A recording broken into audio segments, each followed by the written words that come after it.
Et les gars, vous regardez Usetility, la meilleure chaîne des joueurs. Vous êtes un joueur enthousiaste de Rise of Kingdoms Lost Crusade et vous souhaitez jouer à ce jeu sur grand écran? Vous allez découvrir ici comment jouer à Rise of Kingdoms Lost Crusade sur PC. Tout le monde sait qu'il s'agit d'un jeu sous Android OS, et nous allons découvrir comment l'installer sur le système informatique. Vous le visualisez sur l'écran, et vous pouvez découvrir comment il fonctionne. Maintenant, nous devrions le faire. Une URL est fournie dans la description de la vidéo ou dans le premier commentaire épinglé. Si vous voulez voir l'URL clairement, c'est ici que vous allez. C'est le lien du site web du jeu dans BlueStacks. BlueStacks est le logiciel informatique que nous utiliserons pour télécharger et installer le jeu et y jouer sur PC. Si vous voulez faire l'expérience de jeu sur l'ordinateur, alors BlueStacks est très utile, et il fonctionne comme un émulateur. Cliquez sur Télécharger Rise of Kingdoms Lost Crusade pour PC, et ce jeu sera installé sur votre PC. Il sera téléchargé, regardez. Cliquez sur ce fichier sauvegarder. Si le système vous demande des autorisations, n'acceptez que de continuer. Je vais minimiser le navigateur.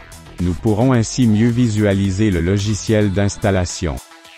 Je vais maintenant configurer le répertoire pour l'installation de ce jeu. Vous pouvez choisir un répertoire personnalisé en cliquant sur Personnaliser l'installation. Ensuite, cliquez ici sur Retour et appuyez sur Installer maintenant. La taille de ce fichier spécifique est de 512 MB. Pour ceux qui disposent d'une connexion Internet rapide, le fichier sera téléchargé immédiatement. Il va maintenant procéder à l'installation de l'émulateur. Le processus d'installation est maintenant terminé. BlueStacks a été installé pour la première fois, son lancement va donc prendre du temps.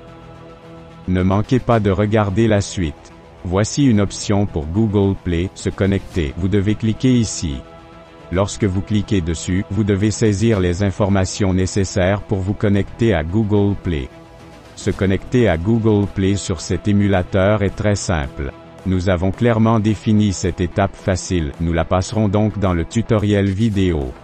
Veuillez attendre que nous ayons accès au compte Google et nous vous verrons après cette étape. Nous nous sommes maintenant connectés à Google Play. Pour poursuivre l'installation, nous acceptons les conditions en cliquant sur « J'accepte ». Il demande de faire une sauvegarde de notre système dans le nuage, mais nous n'en avons pas besoin, alors nous cliquons sur « Non ». Comme vous pouvez le voir, nous sommes maintenant dans notre compte Google Play. Chaque fois que vous voulez aller sur le bureau, cliquez sur cette flèche. Sur l'écran de l'ordinateur, les icônes des BlueStacks, ainsi que des BlueStacks multi-instances, apparaîtront. L'icône BlueStacks est fournie pour le lancement de l'application BlueStacks.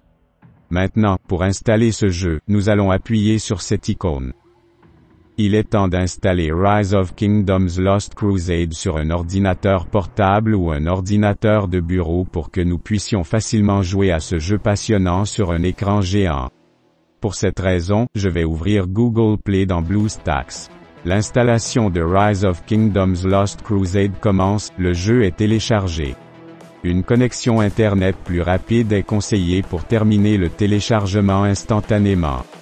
Pour que la durée de la vidéo soit courte pour vous, je vais couper cette partie et je reviendrai après. Génial, voici l'icône de ce jeu passionnant, et cette icône est la même que celle qui s'affiche sur le téléphone portable. Nous lancerons Rise of Kingdoms Lost Crusade d'ici, mais je vais vous apprendre à le faire si nous lançons BlueStacks. Vous voyez, nous allons lancer Rise of Kingdoms Lost Crusade en frappant cette icône. Si nous redémarrons l'ordinateur portable, nous double-cliquons sur cette icône spécifique du bureau Windows, et le jeu démarre. Vous pouvez également modifier les paramètres du clavier à partir d'ici. Quoi qu'il en soit, les configurations du clavier semblent déjà idéales, et nous allons donc sans doute le fermer. Pour commencer, j'aimerais vous dire que les deux principales options du grand écran. Vous voyez, c'est ainsi que vous pouvez maximiser l'écran en maximisant l'émulateur.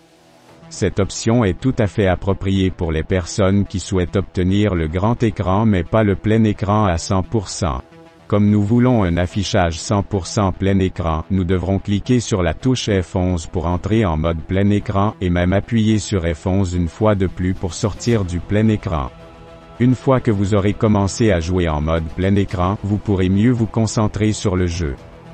Il ne fait aucun doute que jouer à un jeu dans un émulateur nécessite beaucoup de puissance, donc la performance dépend de la puissance de votre ordinateur portable. En un rien de temps, je vais vous expliquer comment changer le langage du jeu. Vous allez sur Préférences ici. Il y a plusieurs langues disponibles pour ce jeu. C'est comme ça que nous avons changé la langue du jeu. Enfin, nous en avons fini avec l'installation de ce jeu.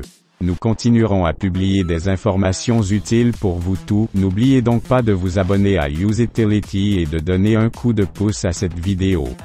Merci d'avoir visité notre chaîne. Nous reviendrons avec d'autres vidéos de ce type.